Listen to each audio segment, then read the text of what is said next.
jóvenes, el Grupo de la Revolución Democrática, quien nos va a dar unas palabras. Es vicepresidente de la mesa directiva del Senado de la República. Gracias, por favor. Por favor. ¿Estás dirigiendo así? Yo me soy capitán. Gracias. Tú presides. Deja de presidir.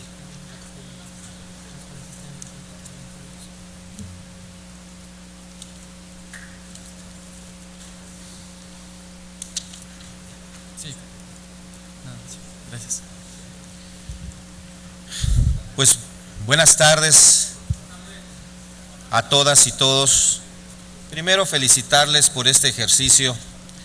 Me han comentado lo que han estado haciendo durante estos días y la verdad es que me parece que es algo que necesitamos que hagan muchas y muchos jóvenes del país. Justamente interesarse en este quehacer. Desafortunadamente en México la comunicación no es la mejor, aun cuando tenemos ya las redes, aun cuando tenemos podríamos decir, algunos mecanismos de comunicación muy activos, pues la información realmente no circula. Lo que ustedes se enteran del quehacer de nosotros los legisladores, pues es lo que vemos en la televisión regularmente. La radio toca algunos aspectos, pero poco. Y la televisión lo que pasa son verdaderamente segundos de lo que hacemos. Ustedes se dan cuenta por estos medios de que se aprobó tal o cual iniciativa, tal o cual reforma a la Constitución, se creó una ley, pero solamente pasan muy breves comentarios y no pasan lo que hay detrás de todo esto. Antes de que llegue aquí a discutirse una iniciativa cualquiera, hay muchas horas de trabajo atrás. Ustedes saben, lo conocen muy bien ya, los trabajos se dividen en comisiones. Entonces en esas comisiones hay discusión, hay reuniones no formales incluso en algunos temas para tratar de llegar a acuerdos para que cuando se esté en la comisión haya ya más sencillo el mecanismo de acuerdos, ¿no?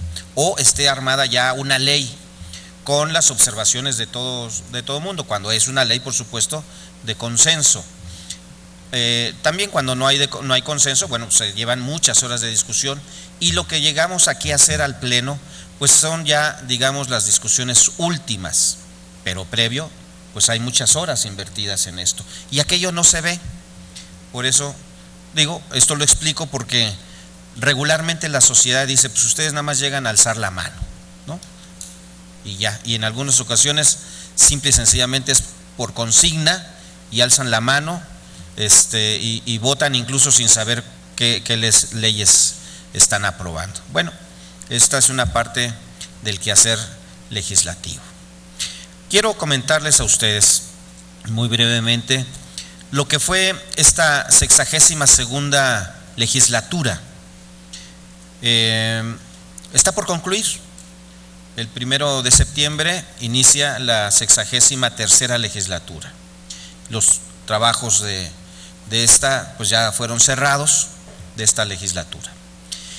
En esta legislatura fueron aprobadas muy diversas leyes, reformas estructurales, les dijeron. Se modificó la Constitución en muchos aspectos y se abordaron temas, como se ha dicho mucho, que eran temas tabús, que no se habían abordado durante muchísimos años. Empezamos la legislatura con una iniciativa, la reforma laboral, ¿sí? Reformamos la Constitución en este sentido para hacer una reforma laboral, la ley laboral se modificó y está por cumplir casi 3 años de su aplicación. En ella, cuando se argumentaba a favor de esta modificación, de esta reforma laboral, se decía que la sola aprobación de esta reforma crearía unos 500,000 empleos. A 3 años, prácticamente, bueno, podemos ver el efecto. No hay esos 500,000 empleos y sí hay una pérdida de la calidad de los empleos, ¿verdad? Tenemos un gran problema en el Congreso de la Unión, en ambas cámaras, la de diputados y la de senadores. No hay un mecanismo para evaluar el efecto de la aplicación de la norma. O sea, no existe un mecanismo que nos permita decir, bien, a ver, pasaron 2 años y entonces vamos a evaluar cuál es el efecto real de esta reforma. Esto no existe. Yo estoy insistiendo en que debemos crear ese mecanismo de evaluación, porque pues a 3 años de la reforma laboral, yo digo, fue perniciosa para los trabajadores. Fue muy buena, sí, para los empleadores, para los patrones, pero no para los trabajadores. Nos presumen incluso que hay creación de empleo porque ya hay más afiliados al IMSS, que es una forma de medir el empleo. Pero ¿quiénes están afiliando al IMSS? Quiero decirles que en una gran parte los que se afilian al IMSS son justamente los empleos informales, el empleo informal, el que está vendiendo en la calle, que ahora con una reforma una reforma fiscal tienen la posibilidad de inscribirse al IMSS. Esos son una gran parte de los empleos que ellos dicen se están formando. No se están formando, siguen vendiendo en la calle, siguen en esta economía, si se le puede decir de esa manera, es muy informal, pero ahora están afiliados al IMSS, ¿no? Por ejemplo. Esto, bueno, pues no tenemos conocimiento en los medios mucho, pues es el análisis que logramos hacer aquí. Pero otras reformas también, la reforma energética, que también nos dijeron que se iban se iban a crear cerca de 500,000 empleos una vez que se aprobara esa reforma y que se aplicara. Esto, por supuesto que no va a ser así. Nos dijeron que de aquí al 2018, desde que se aprobara el 2018, se crearían estos 500,000 empleos. No los veo, no veo por dónde. Una reforma, por supuesto, a la que nos opusimos también, una reforma que nosotros consideramos va a perjudicar, es la que yo considero va a perjudicar muchísimo más al país, porque va a impactar en muchas generaciones. La reforma laboral está impactando en este momento aquí a estas generaciones, a las que están aquí ya, con los problemas económicos. Pero la reforma energética va a causar problemas a las futuras generaciones. Seguramente los hijos de ustedes, cuando los tengan, se podrán dar cuenta de los errores que se cometieron justamente en esta legislatura que está por terminar. La apertura al capital privado, nacional y extranjero, en la energía, no es una visión cerrada de nosotros, de la izquierda, del PRD. Lo dijimos con cifras, con argumentos sólidos, con información muy precisa de lo que podría ocurrir si hacían una reforma de este tipo. Nosotros y los especialistas en este tema nos decían de un estado, una situación en el mercado energético inestable. Se preveía que se podría caer, que podría haber cambios en el mercado petrolero. Así lo advertimos. Y sin embargo, bueno, pues no hicieron caso. Y hoy tenemos que el año pasado, en diciembre calculamos que el barril de petróleo estaría en $79 y la verdad es que está hoy en $33, ¿no? Dijimos, abrir el mercado de México en condiciones de este tipo, pues es obvio que nos va a ir mal.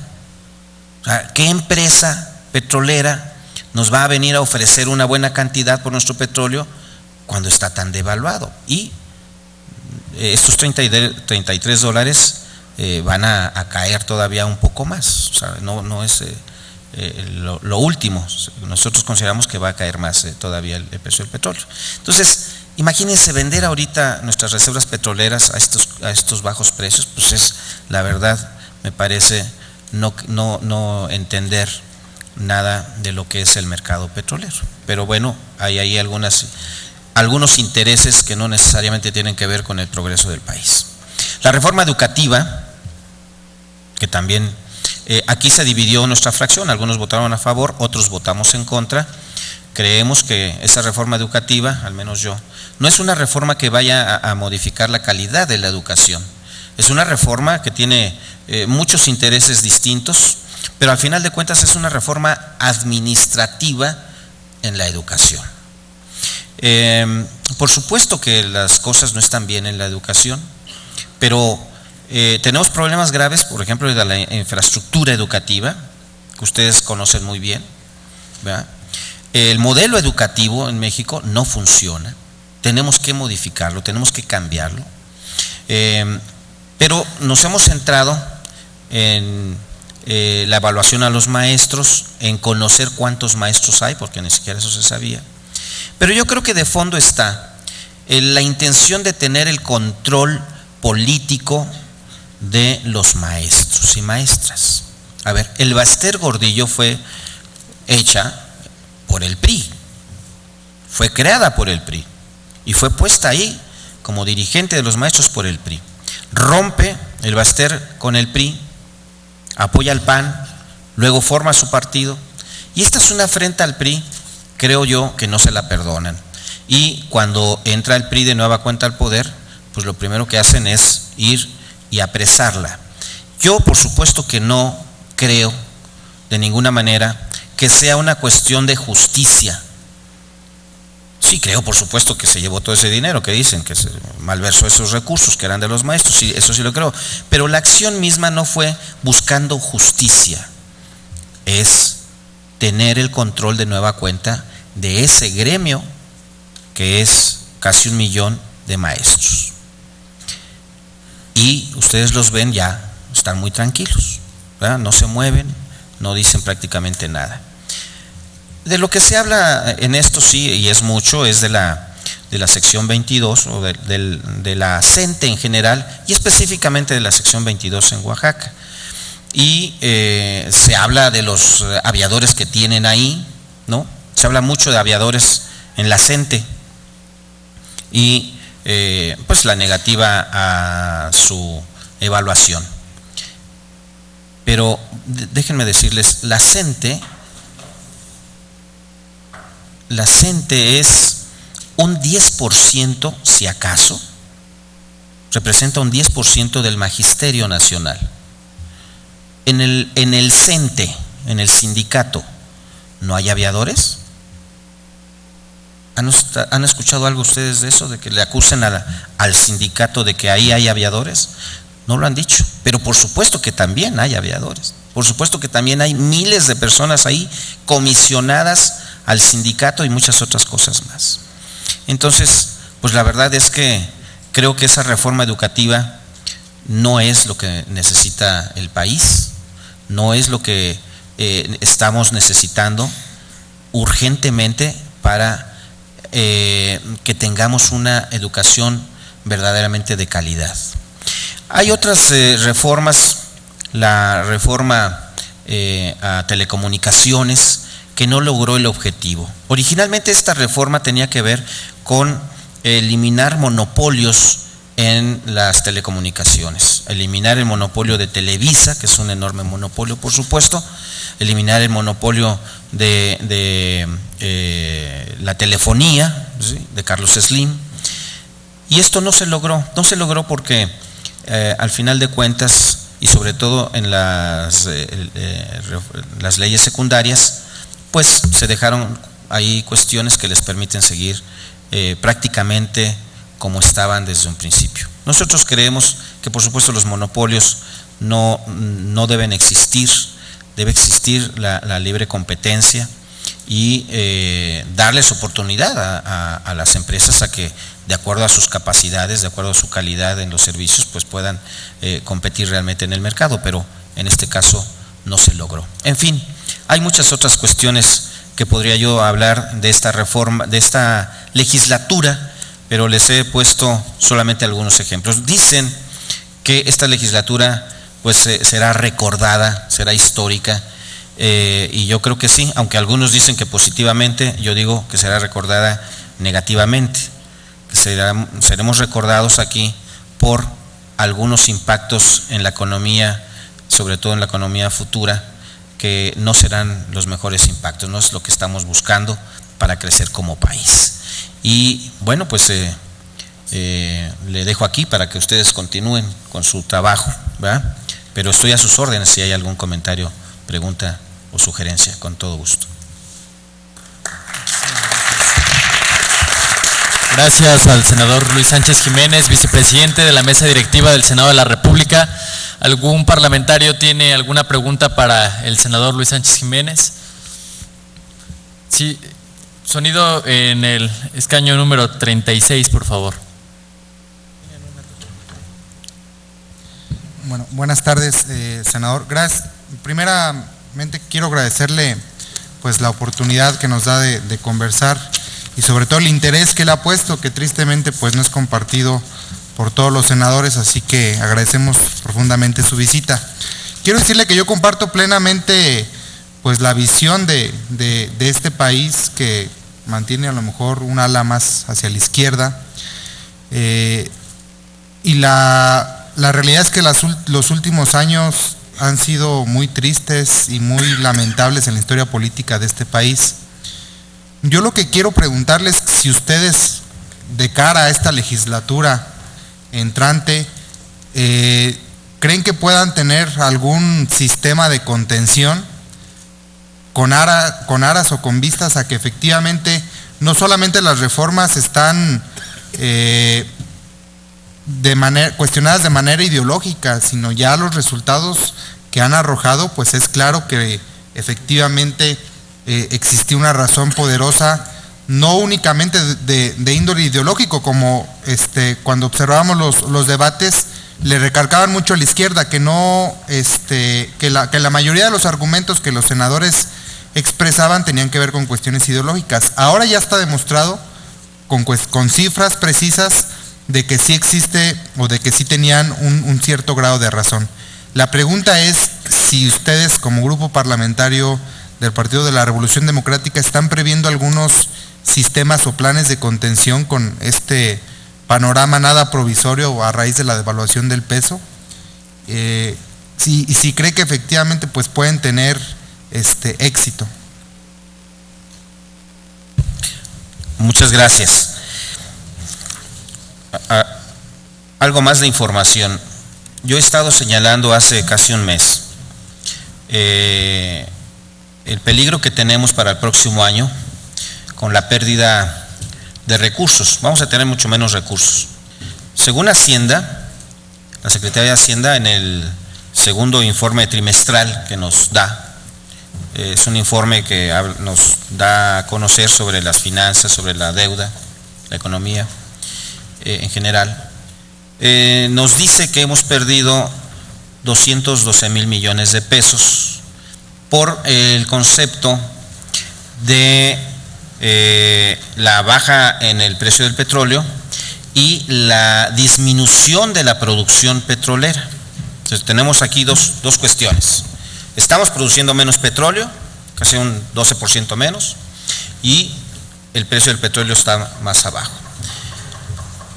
Eso es cuando estaba todavía en 48, 49 dólares el barril.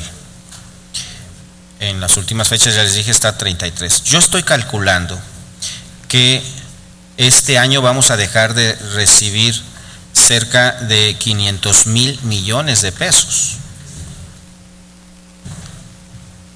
Claro, alguien podrá decir, esas son cuestiones externas, ¿no? No son nuestras. Bueno, de que hayamos dejado de producir más petróleo sí es una cuestión nuestra, no le han dado más recursos a Pemex. Pero justamente son elementos internacionales que tenemos que estar siempre considerando para las finanzas. ¿Saben quiénes están soportando ahorita la pérdida de recursos, de estos 212,000 millones que en el primer semestre no se recaudaron? Pues es la clase media, porque los IEPS, el impuesto especial a productos y servicios, que son los impuestos al tabaco, a las aguas gaseosas, a las bebidas en general, y a la gasolina. Básicamente el IEPS lo que tiene es el impuesto a la gasolina, es la parte fuerte del IEPS, ¿sí? Fíjense, en los países de la OCDE, que se rigen con los precios internacionales del petróleo, que se supone debiéramos estar nosotros ya también en eso, porque ya nos abrimos, ¿sí?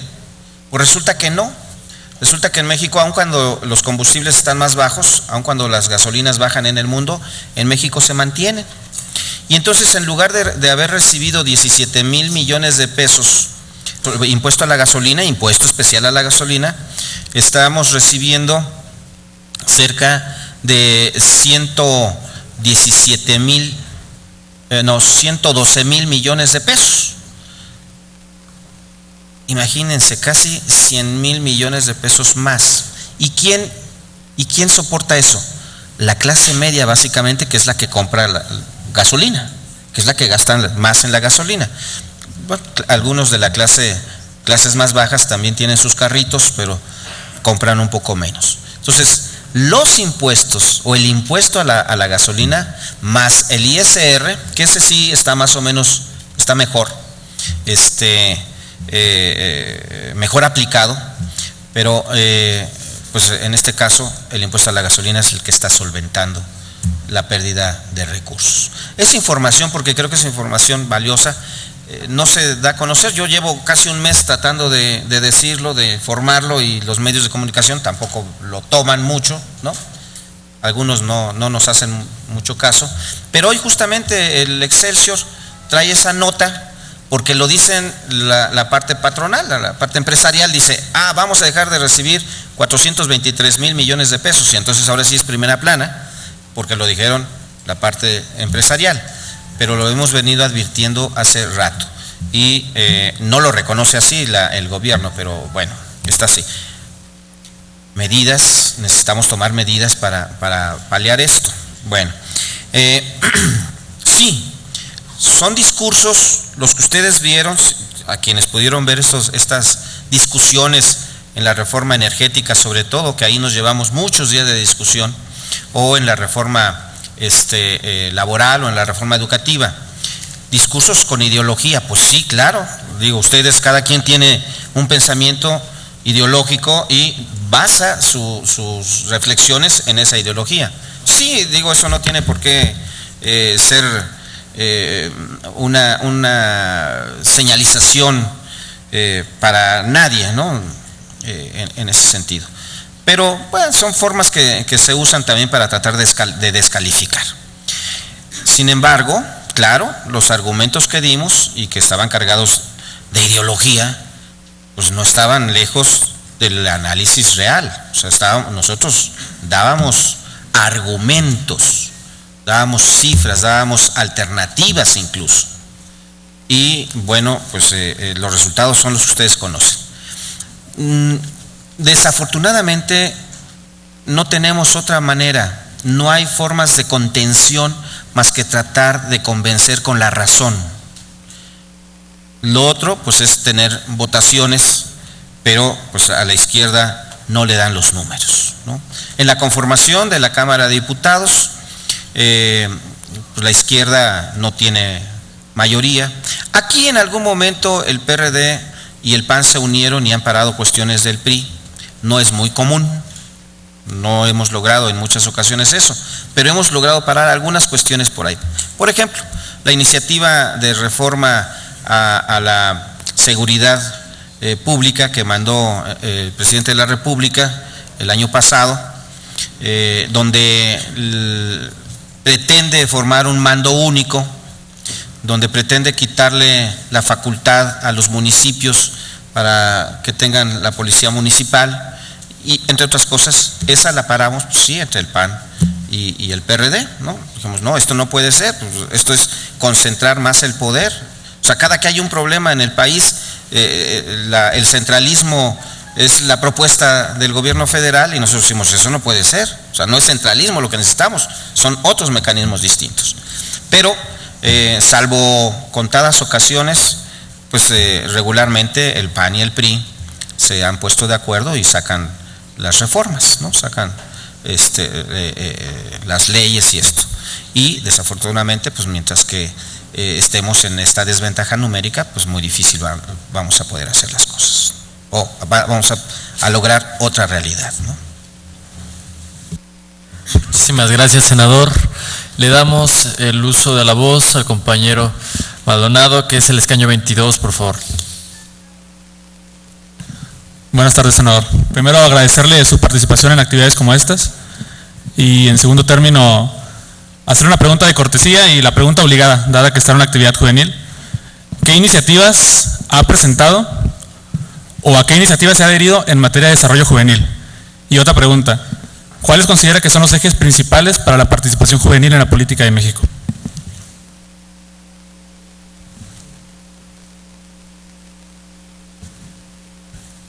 En esa materia, en materia económica, he presentado diversas iniciativas. Voy a hablar quizá de la más importante que me parece a mí.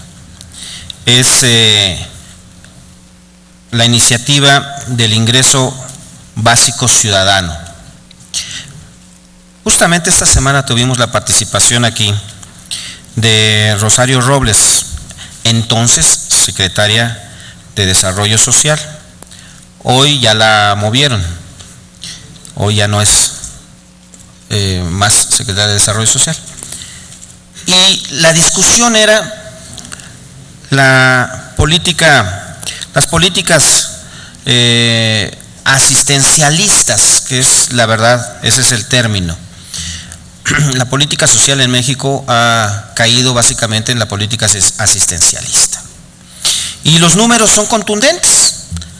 El Coneval nos dice que pasamos de 53.3 millones de pobres a 55.3 millones de pobres, y el INEGI, combinadas la información que nos da el Coneval y el INEGI, nos dicen pues que ha crecido la pobreza.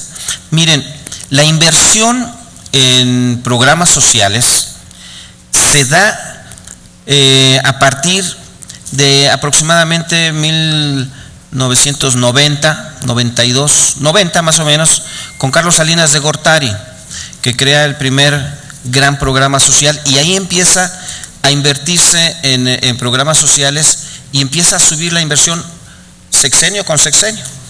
De esa fecha a esta llevamos casi 2 billones de pesos invertidos en eso, y prácticamente está el mismo número de pobres, bueno, porcentualmente hablando, ¿sí? ¿Qué sucede entonces con esto? ¿Por qué mientras más se invierte, más pobres hay? Pues porque gran parte de los recursos se gastan en la burocracia. Y otra es porque simple y sencillamente los recursos se invierten buscando el clientelismo político. ¿Sí? Hay una dispersión de programas espantosos. Están los programas del gobierno federal, están los programas de los gobiernos de los estados, y algunos municipios también tienen programas de este tipo. Hay cerca de 5.900 programas asistenciales, programas sociales en su conjunto, en México. Fíjense, 5.900, si mal no recuerdo, 5.973 programas entre los 3 órdenes de gobierno. Y la pobreza sigue. Esta iniciativa pretende crear un sistema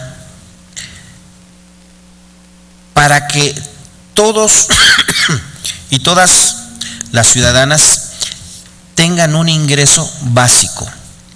En otras partes del mundo, porque esto quiero decirles, está ya discutiéndose en varias partes del mundo. Algunas ocasiones les llaman renta básica, ¿sí? Se trata de que por el solo hecho de ser ciudadano o ciudadana, tengan un recurso, ¿sí? No importa si al cumplir 18 años que alcanza la ciudadanía, no importa si la persona es pobre o es rica, no importa si está estudiando o no, no importa si tiene trabajo o no. Es un derecho constitucional darle ese recurso. Eliminaríamos gran parte de los programas sociales. Y como es un derecho ya universal, constitucional, es universal, entonces, pues nadie me puede obligar a que a cambio de ese recurso yo vote por ese partido. Todos los partidos, aquí, todos los partidos han hecho uso clientelar electoral de los programas sociales. Todos. No se salva absolutamente ninguno. Unos con más énfasis, otros con menos énfasis. Bueno, pues esto lo podríamos quitar así. Pero, ¿por qué nace esta iniciativa? Miren, la acumulación de la riqueza en el mundo en su conjunto es brutal. Es terrible, les doy datos. El 1% de la población mundial, el 1%, concentra prácticamente el 50% de la riqueza mundial. El otro 99% se reparte el otro 50%. Los desequilibrios son verdaderamente, groseros, ¿no? En México es distinto. Es peor. En México el 0.19% de la población concentra el 44% de la riqueza nacional. 1% mundial tiene el 50% mundial. El 0.19% en México tiene el 44% de la riqueza. O sea, la concentración de la riqueza es todavía más fuerte en México. Sí. Ese es un problema que incluso ya las grandes potencias están volteando a ver.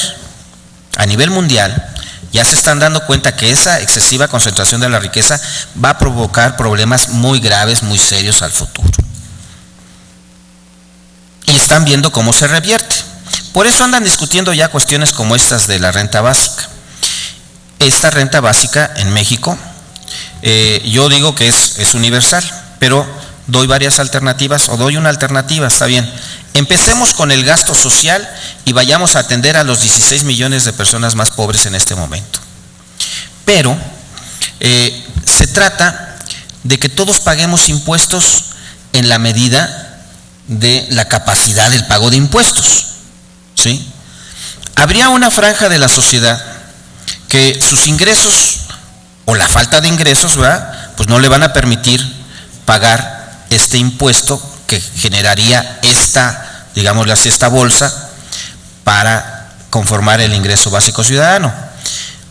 Un salario mínimo que gane la persona, 2 salarios mínimos, pues no les alcanza para pagar este impuesto, pero sí un poco más arriba los que empiecen a ganar, y de acuerdo a sus ingresos será proporcional el pago de un impuesto para ir a cubrir este gasto, de tal manera que aquellos que están pagando, que están ingresando pues bastantes millones de pesos como ganancia, van a pagar una parte muy importante de esos ingresos para conformar este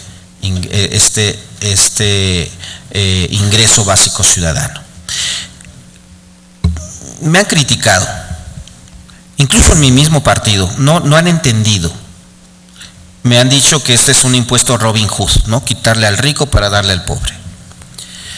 Pero creo que tarde o temprano esto se va a dar. Tarde o temprano va a ser, es una necesidad, y tarde o temprano será una realidad, así, tan sencillo como eso. Entonces, pues es una propuesta en el ámbito económico que pretende de fondo ir a atender el problema de la pobreza, ¿sí? Ahí estaríamos atendiendo el problema de la pobreza. si una persona al cumplir 18 años, una persona cualquiera, ciudadana, al cumplir los 18 años tendría 2,100 pesos de ingreso, ya nada más por eso. Si en la familia tienen 4 adultos, ¿no? Pensemos, bueno, sus 8,400 400 pesos al mes, que les permiten, bueno, tener una base, por eso es básico, les permiten una base. Pero si es una familia, por ejemplo, que quiere emprender un negocio, una microempresa, ese ingreso le permitiría ser sujeto de crédito. Un banco le va a dar un crédito porque tiene asegurado el banco el pago de ese crédito mediante este ingreso, ¿no? Entonces, bueno, tiene muchas ventajas, es largo, ha sido muy, una exposición muy rápida, pero esa es una de las iniciativas que tengo. Otra es la que el Banco de México solo deje de estar cuidando la inflación y todas esas reservas que tenemos en el Banco de México puedan ser aplicadas en cuestiones productivas. Entonces el Banco de México tenemos que darle un segundo mandato, un mandato más, que es el ver por la economía y no solamente por los capitales especulativos como hoy se tiene, ¿no? Muchísimas gracias. Vamos a formar una lista de oradores, por lo que veo mociones y preguntas para el senador. Entonces comencemos con nuestra compañera Carla, que desde hace rato levantó la mano. Por favor, sonido en el escaño número 11, 10, por favor. Bueno, gracias, buenas tardes. Aunado a este tema de todos los recursos públicos, me gustaría hacerle una pregunta muy concreta y espero también me responda de la misma manera. Existen, como usted lo dijo, diferentes políticas públicas que se han ido agendando y proponiendo para diversos grupos. En este caso usted habló de la pobreza. Mi pregunta va enfocada a este concepto de las políticas públicas. En México, desgraciadamente, se le quiere invertir más a cualquier problema público que ya se tiene. Existen otros países en donde se debe de ir incrementando la cuestión o la problemática que se tiene. Entonces, por ejemplo, se crean algunos comedores comunitarios donde se les brinda apoyo y se les da un poco de economía a estas familias para que precisamente ellas vayan avanzando desde la célula familiar y ellos a largo plazo vayan siendo formadores de su propia vida ya sin necesidad de un programa con el cual se les ayudó. En México, mientras más invertimos, hay más pobres. ¿Por qué? Porque se están sumando a la causa. Sin embargo, yo creo que los indicadores y la evaluación de resultados conforme a los programas que se han creado en ese tipo de problemas debe de ir más allá de eso. Y otra pregunta, ¿usted qué propone en cuanto a cuál sería la esencia que deben de tener nuestras políticas públicas para transparentar nuestros impuestos y verlos reflejados en ellos mediante una mejor calidad de vida? Gracias. A ver, los poco más de 11 millones de pobres en pobreza extrema, ¿sí? Que es justamente a los que va dedicado este tipo de programas de comedores comunitarios. Pero resulta que a través de los años persisten el número de pobres en pobreza extrema también, ¿sí? Entonces eso no está funcionando. Y fue la discusión que tuvimos aquí con la entonces Secretaria de Desarrollo Social. A ver, los programas asistenciales, ella defendía, si no damos esos programas asistenciales, esos en pobreza extrema no van a tener tampoco para comer el día de hoy, ¿no? Sí, nada más que pues así nos podemos ir entonces por un siglo, más de un siglo, más de 100 años estaríamos así. No, a ver, y la respuesta es esta. Necesitamos cambiar el modelo económico en México. No puede ser que con programas sociales querramos terminar con la pobreza. Necesitamos crear empleos de calidad, bien remunerados. A ver, Les voy a poner, es que funcionamos con ejemplos, por eso luego me alargo mucho. Miren, Taiwán, el gobierno de Taiwán me invitó a conocer su país. Ellos pagaron todo. Me pidieron que qué quería yo conocer. Le dije, bueno, pues ustedes tienen toda una infraestructura productiva muy interesante. Bueno, me llevaron a conocer muchas cosas. Resulta que el 98% de las empresas en Taiwán son pymes, son pequeñas y medianas empresas. 98% de empresas son pymes. El 73% de la mano de obra ocupada en Taiwán son de las pymes. Hay un organismo gubernamental responsable del impulso de las pymes. Ahí llegan, se registran las pymes, ellos ven si es viable o no es viable, hacen todo un estudio y dicen, esta sí, esta no, y les dicen cómo reformular sus planteamientos, y las que son aprobadas, entonces pasan y ellos hacen toda la tramitología, para darles el registro y decir, ya, sale, pónganse a trabajar. Hay otra área del gobierno que es la responsable de financiamiento de las pymes, con un crédito muy barato, para que puedan funcionar las pymes. Pero hay todo un mecanismo de desarrollo de investigación científica y tecnológica ligadas a las empresas, ¿sí? O sea, cuando me doy cuenta de eso, y no es un país socialista, no es, Taiwán no es socialista, pero tiene una base socialista.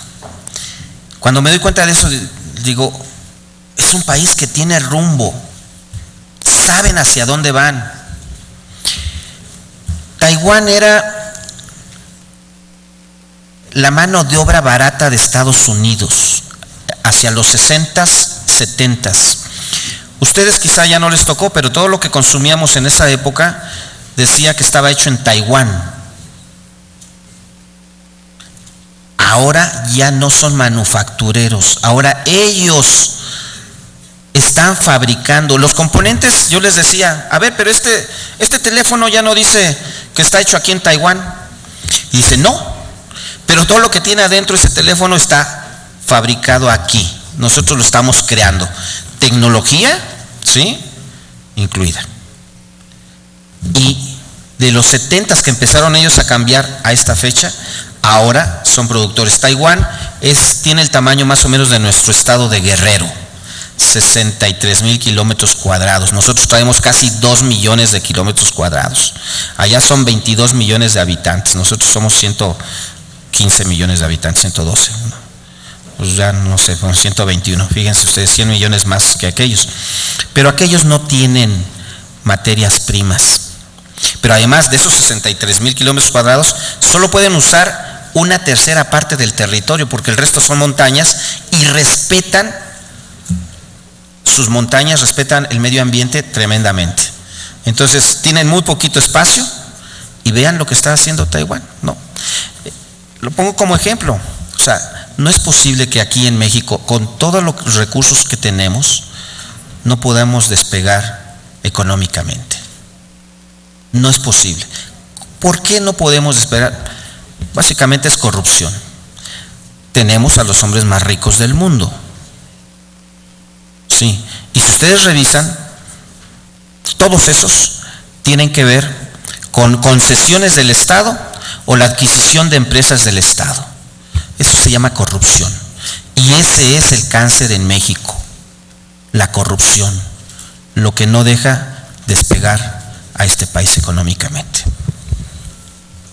Muchas gracias, senador. Justamente uno de los temas a tratar en este Parlamento Juvenil de México, la corrupción y cómo los jóvenes podemos aportar al nuevo Sistema Nacional de Anticorrupción. Y de manera pronta se abre la lista de oradores para las mociones hacia el senador Luis Sánchez Jiménez. Entonces está tomando la Secretaría Técnica la lista de oradores. Vamos a empezar por la parte de abajo. Levanten la mano. ¿Quién? Ok. ¿Tu nombre, por favor? Sí. Sí. Ah, ok. Vamos a tomar uno de arriba y uno de abajo. De arriba, me parece... ¿Tu nombre, por favor? Bueno, con otro de abajo, ¿no? A ver, otro de abajo. A ver, vamos con el compañero.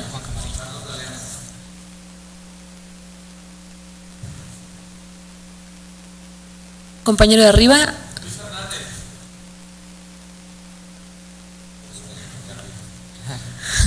Abajo.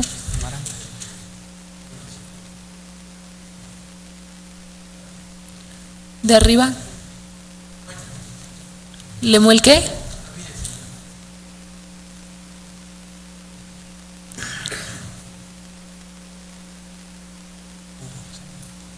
Ya lo puse. ¿Alguien más? Ya estás anotado. ¿Alguien más? Ya está. Ya. Se cierra la lista de oradores. Bueno, pues comenzamos con el compañero Hugo Santiago de Jesús. Por favor, ¿cuál es la pregunta?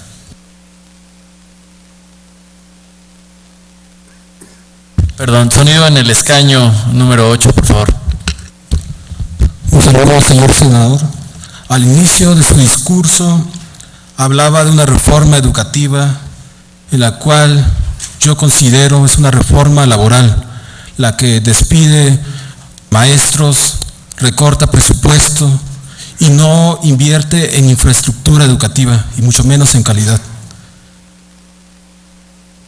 Es por ello que yo le pregunto, ¿tiene algún proyecto o alguna iniciativa para trabajar en este tema? Lo dije, la reforma educativa es una reforma administrativa o laboral, como se quiera ver también. Por supuesto, tiene que ver solamente con esto. Sí, por supuesto que presentamos alternativas incluso, y vamos a presentar una nueva ahora en esta próxima legislatura. Yo he estado insistiendo en que debemos presentar otra reforma educativa, otra reforma energética, otra reforma en telecomunicaciones para pues tratar de contrarrestar, o por lo menos que pueda ver la ciudadanía la diferencia de visión entre una y otra. La reforma educativa en México tiene que ser distinta. Yo hubiese empezado, ¿sabes?, con la infraestructura, a cubrir el déficit de infraestructura. Por ahí yo hubiese iniciado, y junto con los maestros ponerme de acuerdo en el modelo educativo. Podemos hacer algo conjuntos. Yo creo que el gran error que se cometió en esta reforma fue justamente haber dejado de lado a los maestros y en una mesa unos cuantos decidir lo que tenía que ser la reforma educativa. Pero insisto, había una intención distinta, una intención de control político del gremio. Pero, bueno, dejemos eso a un lado. Lo otro tiene que ser distinto. A ver, ¿por qué tenemos que seguir con este modelo educativo de 6 años de primaria, 3 años de secundaria, cuando se sabe por experiencias mundiales que esto no está funcionando, ¿no? Que cortar la educación así no sirve? Necesitamos transformarlo para los 9 años, como existen muchas otras partes del mundo, que les funciona de mejor manera, ¿verdad? Revisar justamente el contenido de las materias, que esa es otra parte que debiéramos hacer conjuntamente con los maestros. Y al final yo hubiese dejado el asunto de depurar. ¿Que hay corrupción? Sí, hay corrupción en el CENTE y en la CENTE. En ambas hay corrupción. Entonces, yo hubiese hecho de manera distinta esta acción, pero bueno, pues la tenemos así. Muchísimas gracias. Ahora es el turno de la compañera Katia González. Por favor, sonido en el escaño número 5. Bueno, yo aplaudo mucho su iniciativa acerca del apoyo de 2,000 pesos hacia todos los mayores de edad, del apoyo ciudadano. Sin embargo, creo que el problema no está dentro de los programas sociales, como usted mismo lo había indicado, sino en realizar una política pública que realmente tenga un estudio necesario y detalle las demandas que se hacen por parte de la ciudadanía y la sociedad. Ahora bien, el caso de los impuestos creo que es otro punto importante. Ok, si bien apoyo la idea de recobrar más impuestos a los que ganan más y a los que gastan más, el problema es cómo haces valer la ley. Porque la desviación de impuestos por parte de acciones altruistas a los que más ganan es algo muy común en este país. Cuando las personas hacen donaciones a fundaciones con fines sociales, la evitación de impuestos o de una parte de los impuestos es pues una ayuda para ellos. Sin embargo, entonces creo que también es importante hacer un estudio acerca de ello. Otra cosa más, el modelo económico en el país. Estoy de acuerdo con que podemos mejorar la situación económica, laboral, de hecho pues todos los sectores en México, porque hay muchas cosas que hacer. Pero el modelo económico que hemos llevado hasta ahora pues es el que nos conecta con el mundo. Ahorita yo sé que hay mucha desigualdad y realmente pues es triste vivir en un país así. Pero el modelo económico, desde mi punto de vista, cambiarlo completamente no es la solución, es reformarlo. Entonces, aplaudo mucho su iniciativa, pero yo siento que deberíamos reconsiderar las palabras con las que usted comenzó esta charla y que aplaudo mucho, pero sí que discutiéramos y hagamos un estudio minucioso, una investigación acerca de las demandas. Los programas sociales están muy bien, pero hay que también hacer una investigación del público receptor, porque creo que hay veces que los programas sociales no están enfocados en los sectores adecuados. Podemos implementar un programa social a nivel mundial. A nivel nacional, discúlpeme, a nivel nacional, como son los comedores públicos, ¿no? Comunitarios, perdón. Entonces, no están, desde mi punto de vista, no están establecidos, por ejemplo, en los lugares más estratégicos. Hay que hacer un estudio de dónde realmente se necesita eso y dónde podemos descartar estos programas sociales. Entonces, bueno, esas son las sugerencias y agradezco y inclusive, repito, aplaudo las iniciativas que usted ha tenido. Gracias.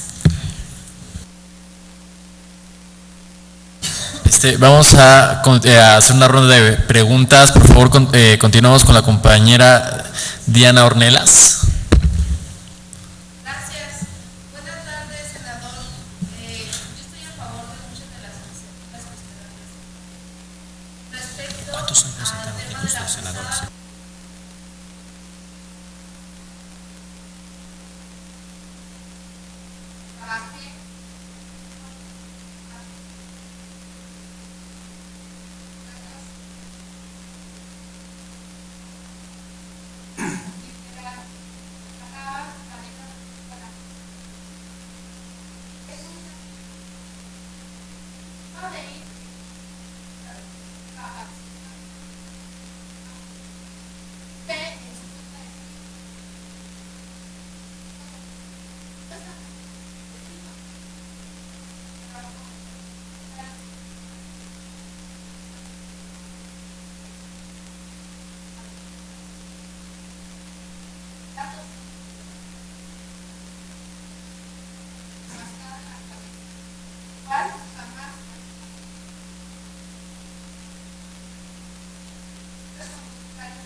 diputados que contemplaban el tema de la leche líquida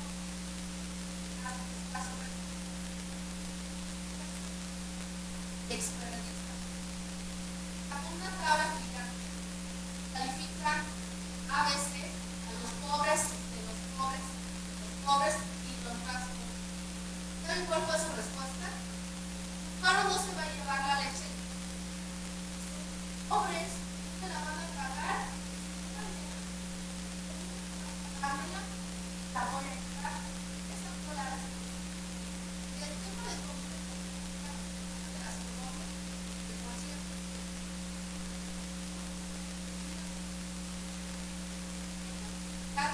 la colonia,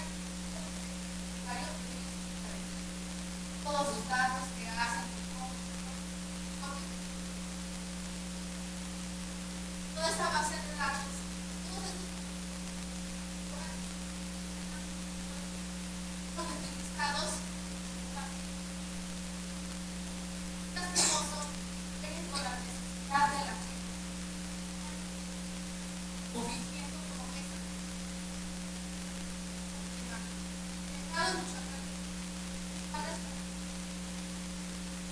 Como trabajadora de la autoridad, como ante un acto manifestado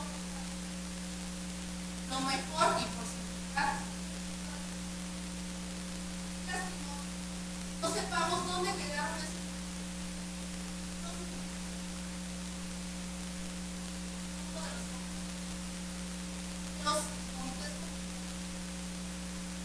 no me pregunto, ¿por qué no me pones esos datos?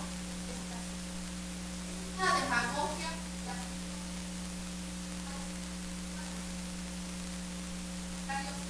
Es preocupante porque sabemos que uno de los poderes fácticos es la televisión y la radio, la imagen, la realidad, deciden.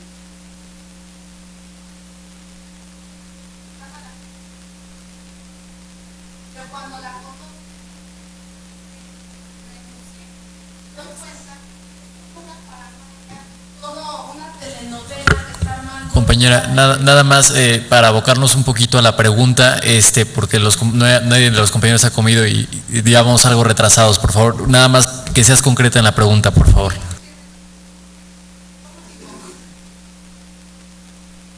Ha solicitado la revisión de cómo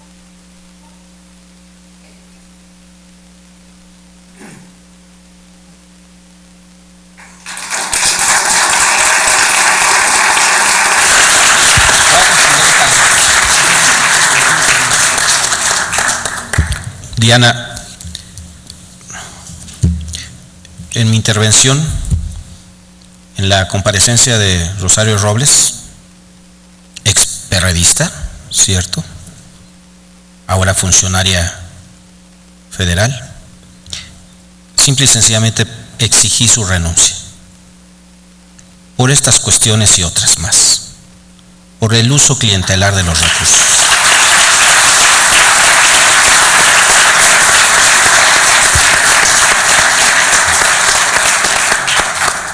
El ejemplo que tú nos das está en muchas otras partes del mundo, del país, y así se hace el uso de recursos. Por eso es que es tan importante el tema que ustedes van a abordar.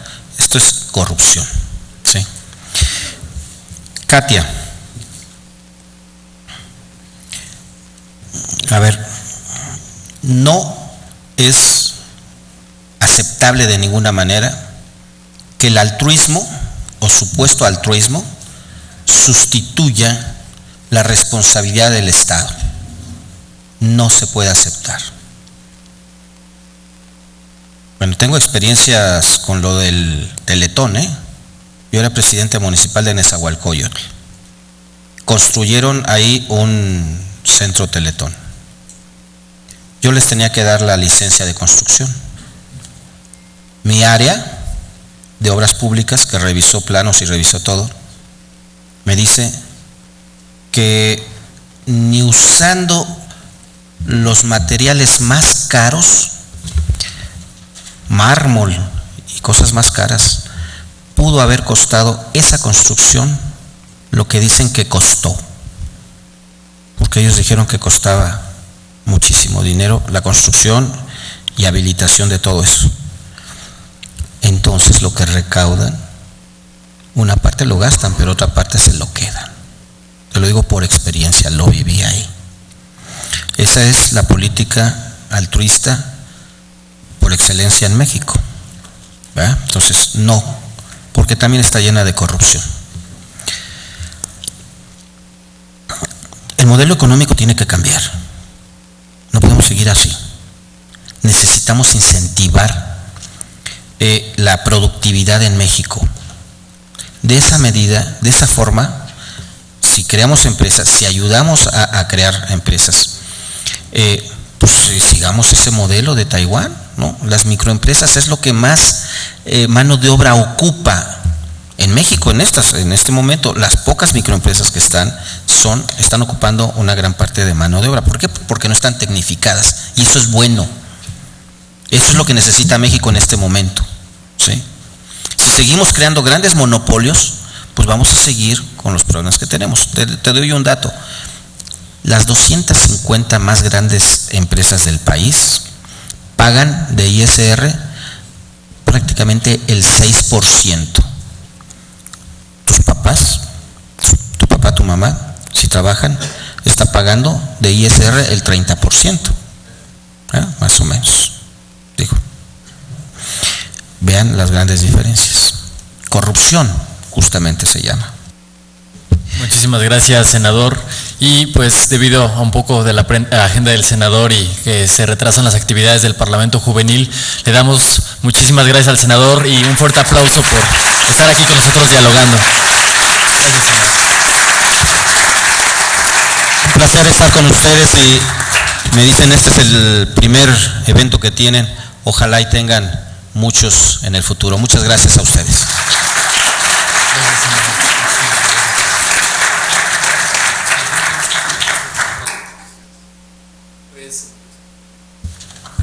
Decretamos un receso en esta comisión para irnos a comer, y les recordamos que tenemos que estar aquí de vuelta a las 4:50 de la tarde, por favor. Muchísimas gracias y buen provecho a todos.